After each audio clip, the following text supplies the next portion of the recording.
जय श्री विष्णु, जय माता तुलसी। आज जो कथा आप सुनने जा रहे हैं वो कोई साधारण कहानी नहीं है। ये तुलसी माता की वह दिव्य कथा है जिसने लाखों लाख लोगों के जीवन में सुख, शांति और समृद्धि का प्रकाश दिया है। आज की इस कथा को सुनकर आपको ये समझ आएगा कि क्यों तुलसी को भव सागर से पार कराने वाली माता कहा जाता है। क्यों तुलसी की एक छोटी सी पत्ती पूरे जीवन की नकारात्मक ऊर्जा को बदल देती है। इसलिए आपसे एक छोटी सी विनती है, वीडियो को अभी से लाइक कर दीजिए और सब्सक्राइब बटन दबा दीजिए, क्योंकि ये कहानी सिर्फ सुनने की नहीं है, ये आशीर्वाद को अपने जीवन में उतारने की भी यात्रा है। और अगर आप सब्सक्राइब करेंगे तो आगे भी हम तुलसी जी, विष्णु जी, लक्ष्मी जी और हमारे धर्म और सनातन से जुड़ी ऐसी ही दिव्य कथाएँ लाते रहेंगे। तो चलिए आज की इस पवित्र कथा की शुरुआत करते हैं। बहुत समय पहले त्रिलोकी में एक महादानव जन्मा। नाम था शंखचूड़। शंखचूड़ असुर था, लेकिन अधर्मी नहीं था। वो वीर था, साहसी था और बेहद तेजस्वी। उसने इतनी कठोर तपस्या की कि महादेव प्रकट हुए और उसे एक दिव्य कवच, एक दिव्य रक्षा मिल गई। पर असली वरदान उसके जीवन की सुरक्षा का मूल एक स्त्री के पास था, वृंदा। वृंदा सती थी, पवित्र थी और भगवान विष्णु की अनन्य भक्त। वृंदा का पति व्रत इतना बलशाली था कि देवताओं के तेज को भी झुका दे। जैसे सूरज के सामने छोटा तारा फीका पड़ जाता है, वैसे ही वृंदा की पवित्रता ने त्रिलोकी की शक्तियों को चुनौती दे दी। समय बीता, एक दिन देवता संकट में पड़ गए।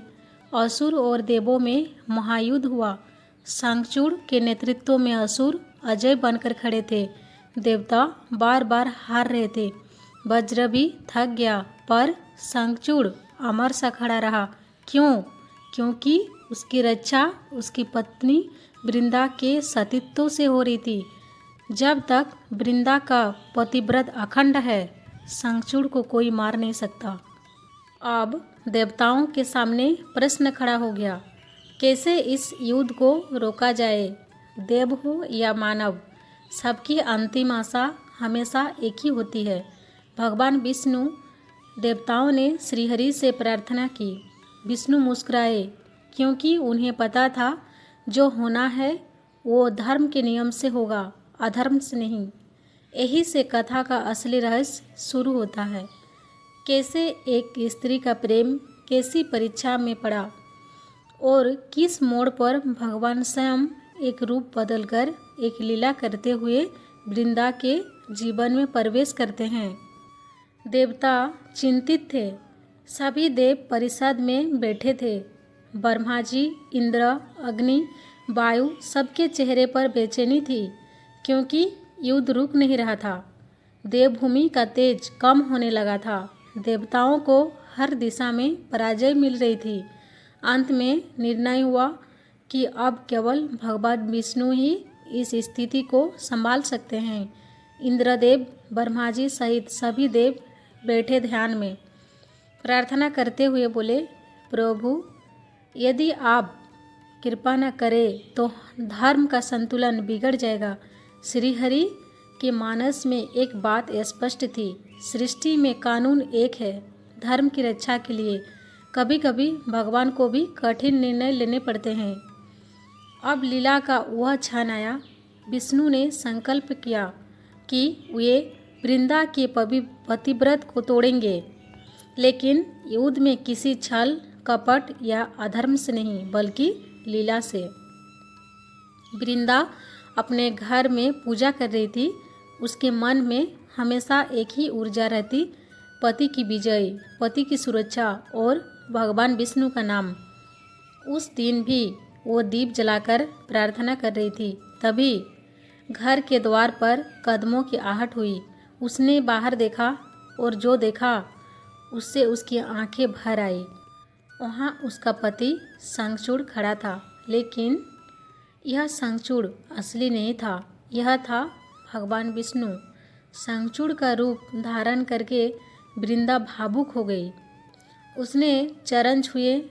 उसके विश्वास ने उसके पतिव्रत की ऊर्जा को अंदर से ढीला कर दिया। प्रेम ने तर्क को ढक दिया और उसी क्षण दूर युद्धभूमि में शंखचूड़ की रक्षा ढाल टूट गई। वृंदा को कोई अंदेशा नहीं था कि उसी पल युद्धभूमि में देवताओं को विजय मिल रही थी और उसका पति अपने अंतिम सांसें ले रहा था।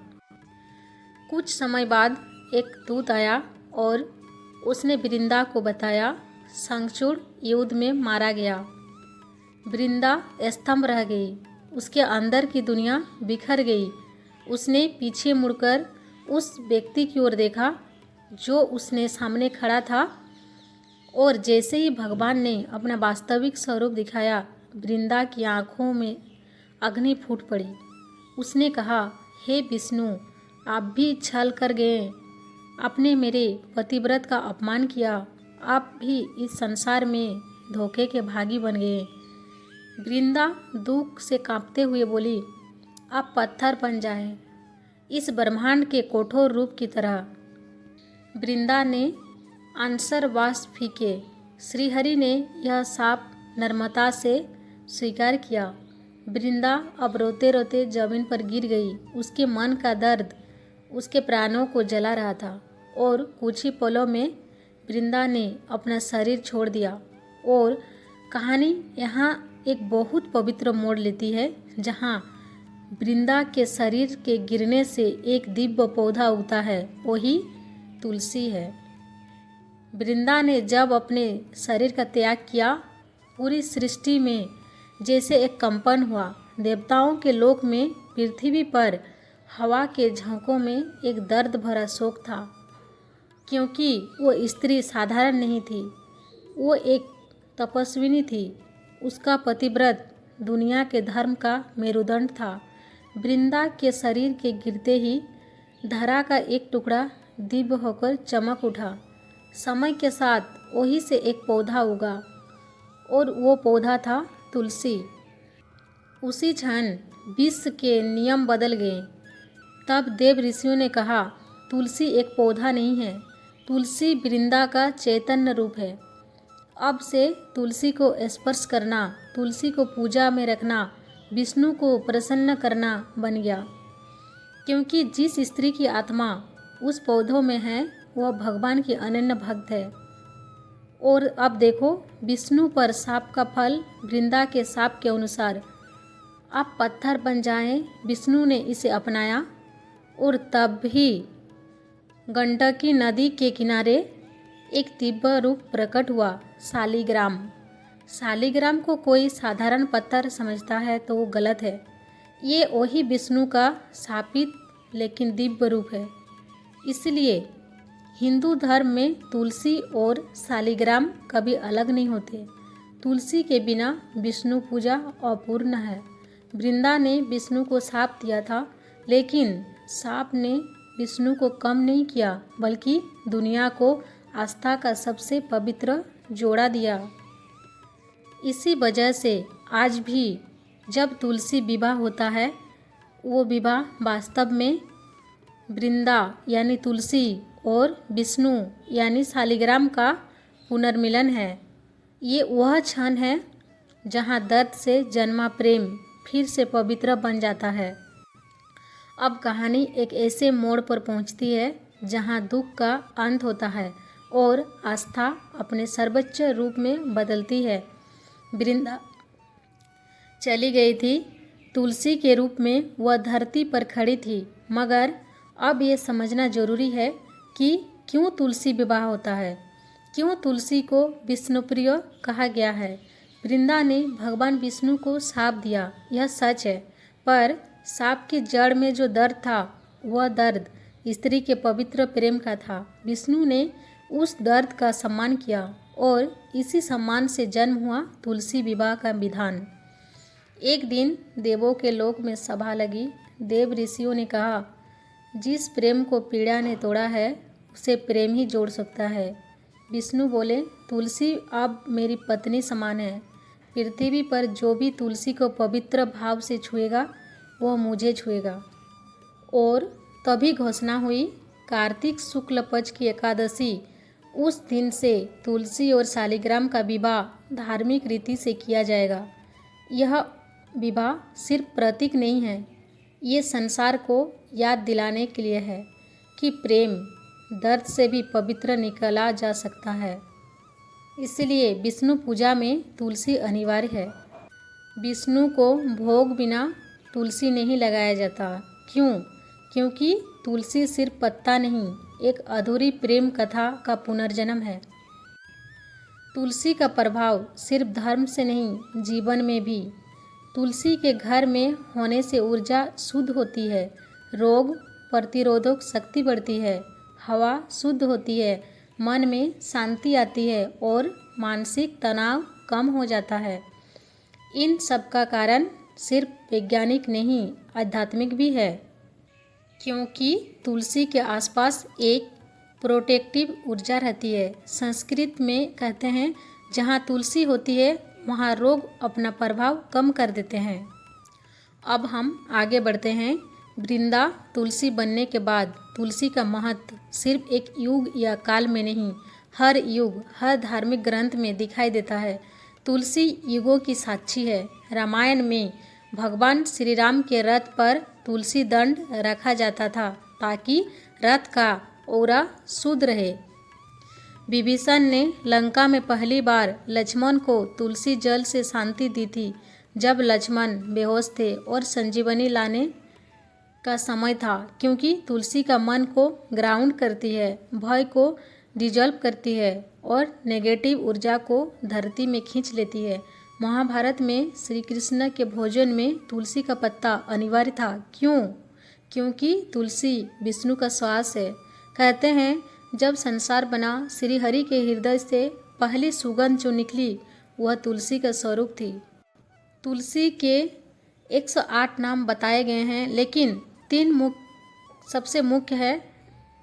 वृंदा, जो जन्म लेने वाली दिव्य चेतना है। तुलसी, जो तुलना रहित है, यूनिक विश्व पवित्रता, जो संसार को शुद्ध कर सकती है। इसलिए तुलसी सिर्फ पौधा नहीं है, तुलसी एक ऊर्जा देती है।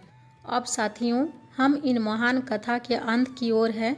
वृंदा के तप, उसके प्रेम, उसके प्रतिव्रत ने एक दिव्य ऊर्जा को जन्म दिया, जो आज तुलसी के रूप में हमारे घरों में है। तुलसी विवाह किसी पत्ती और किसी पत्थर का विवाह नहीं, यह है वृंदा और श्रीहरि का पुनर्मिलन। एक स्त्री जिसने जीवन में कष्ट जिया, धोखा सहा, दर्द महसूस किया, वही स्त्री आज भी पूरे संसार में पूजी जाती है। उसके प्रेम को पूजा का दर्ज मिला। इसलिए 6 महीनों के अंधकार काल चातुर्मास समाप्त होते ही पहली शुभता तुलसी का विवाह माना जाता है। क्योंकि कलयुग में आस्था की शुरुआत तुलसी से ही होती है। इस कथा का मूल उद्देश्य प्रेम ईश्वर है। भक्ति से शक्ति पैदा होती है और वृंदा सिद्ध करती है। सच्ची निष्ठा दुनिया बदल देती है। तुलसी के हर पत्ते में वृंदा का विश्वास है और हर शालिग्राम में विष्णु की विनम्रता। दोस्तों, इस पूरी कथा में हमने देखा कि किस तरह एक स्त्री को विश्वास भगवान को भी झुकाने की क्षमता रखता है। तुलसी एक पौधा नहीं, एक आस्था का रूप है। अगर आपको यह कथा अच्छी लगी तो शेयर करें, लाइक करें और हमारे चैनल को सब्सक्राइब करना ना भूलें। जय तुलसी माता।